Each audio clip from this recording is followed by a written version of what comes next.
ユダヤ人だから交渉に向かない。2026年4月10日の朝、その一言が日本中を超えて世界外交の問題に発展しました。しかも発言者は今も謝罪していない。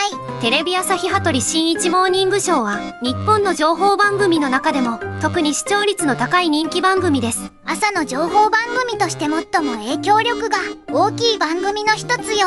その番組に長年出演するコメンテーター玉川徹氏が問題の発言をしたのは2026年4月10日のことでした。この日番組では米国トランプ大統領の娘婿クシュナー氏についての話題が出ていました。クシュナー氏はトランプ政権での中東和平交渉を担当していた人物よ。その時玉川氏はこう発言しました。ユダヤ人ですよね。イラン交渉には向かないのでは。ユダヤ人だからというだけの理由で仕事の適性を否定したのよ。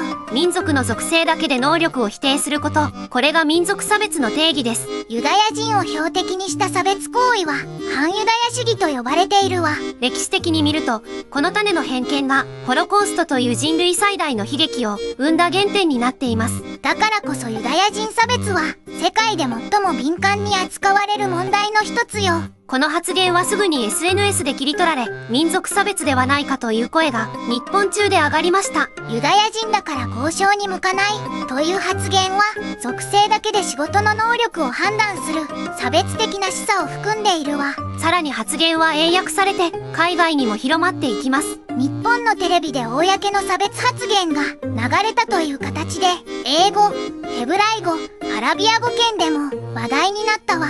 そして4日後の4月14日、海外の主要メディアも報じました。アメリカの大手ユダヤ系通信社 JTA が日本語の番組での差別発言として英語で報道。イスラエルのメディアでも大きく取り上げられ、日本での反ユダヤ的偏見として国際社会に紹介されたわ。たった一つのテレビ発言が日本全体のイメージを国際的に傷つける可能性があるのです。これはもはや国内問題ではなかったの。事態は外交問題に発展します。駐日イスラエル大使ギラッド・コーヘン氏がテレビ朝日に対して正式な外交抗議を行いました。これは個人の批判ではなく国家としての公式抗議よ。大使館が直接テレ朝に通告したのです。翌4月15日、テレビ朝日は番組公式サイトに差別的で誤解を招く発言があったと謝罪文を掲載しました。ただし、謝罪文には玉川徹という名前は書かれていない。発言した本人の名前を伏せたまま、会社だけが頭を下げる形でした。そして玉川氏本人は謝罪をしませんでした。公開謝罪も番組内での説明も何もなかったわ。発言の翌週もその次の週も玉川氏はモーニングショーにそのまま出演し続けました。実は玉川氏は過去にも問題発言をしていました。2022年10月、当時の安倍元総理の国葬に関して旧統一教会との関連を示唆する発言をして放送翌日に本人が謝罪し、約1週間の謹慎処分を受けました。その時は本人が直接謝罪したのに、今回はなぜ同じことができないのかしら。処分を受けた経験があるにもかかわらず、今回は謝罪しないという判断をしたのです。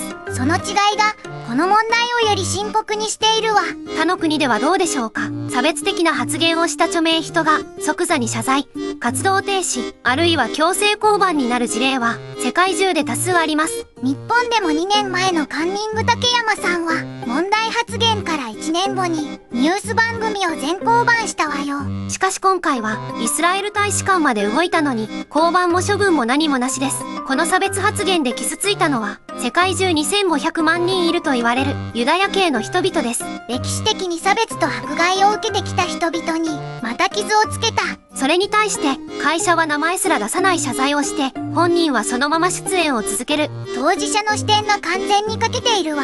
海外では同様の事件がどう処理されたか見てみましょう。2021年、米国 ABC のコメンテーターがアジア系差別発言をした翌日に本人がカメラの前で直接謝罪して降板したわ。イギリス BBC でも差別発言をしたキャスターは即日謹慎処分を受けました。発言者本人が直接謝罪することが国際メディアの最低限の基準なの。それが日本では会社の謝罪文1枚で終わってしまうことがある。これは日本特有の構造的問題かもしれないわ。では、なぜ日本のテレビはこういった発言にこれほど甘いのでしょうか。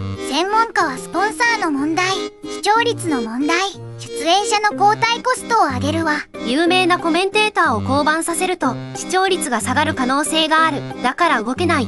という構造です。しかし国際社会では日本のテレビ局のこの対応は十分ではないと見られています。大使館が動いても名前を伏せた謝罪文1枚で終わる。これが日本の国際的な信頼にどう影響するかは今後も注目が必要です。日本と海外のメディアの決定的な差は謝罪の当事者は誰かにあると思うわ。海外では発言者本人がカメラの前で直接謝罪します。その謝罪が本物かどうかを視聴者が見極める文化が育っているわ。一方、日本では組織として謝罪するという文化が根強くあります。個人の責任が組織の中で薄まる構造がメディアの世界でも続いているの。この事件が私たちに問いかけるのは、テレビで何を言ってもいいのかという問題です。朝の情報番組は何百万人もの家庭に流れるわ。その場所で発信される言葉にはそれだけの重さがあります。炎上して謝れば終わりという感覚がメディアの中に染みついているとしたら、それは大きな問題よ。差別的な発言をした人が翌週も同じ席に座っている。それを見て何も感じないとしたら、私たち視聴者もその構造の一部になっているのかもしれません。テレビに流れる言葉を何気なく聞き流すのではなく、ちゃんと見極める目が必要よ。私たち視聴者にできることがあります。番組のスポンサーに対して声を上げることが有効です。テレビ局が差別発言に甘い理由の一つは、スポンサーが動かないからなの。視聴者として見ないという選択が最も大きな影響力を持ちます。差別発言に無関心でいることは、その構造を支えることにもなるわ。メディアの公正さは結局、視聴者が作るものだと思います。この件で私たちが学べることがあります。公共の電波を使うテレビという場は、特別な責任を持つメディアです。何百万人の家庭に一斉に届く言葉には、それだけの影響力があるわ。そこで発せられた差別的な言葉は、被害者の傷をより深くする可能性がある。メディアに携わる人間は、常に自分の言葉の影響を考えるべきなの。今後、同様の事案が起きた時に、日本のメディアがどう対応するか、私たちは注目し続ける必要があります。視聴者として見ているだけでなく、声を上げることが大切よ。2026年4月10日に起きた、この出来事は、日本のメディアと差別の問題を、改めて世界に示しました。イスラエル大使館が動いても、処分なし、本人謝罪なし。この事実をどう受け止めるかは、一人一人の判断に委ねられています。この動画を見たあなたが、今日のテレビを少し違う目で見るなら、それだけで十分なことだと思います。社会は無関心の積み重ねで変わらない。でも関心の積み重ねで必ず変わるわ。この問題を忘れないようにしましょう。チャンネル登録と高評価で応援をよろしくお願いします。次の動画でまたお会いしましょう。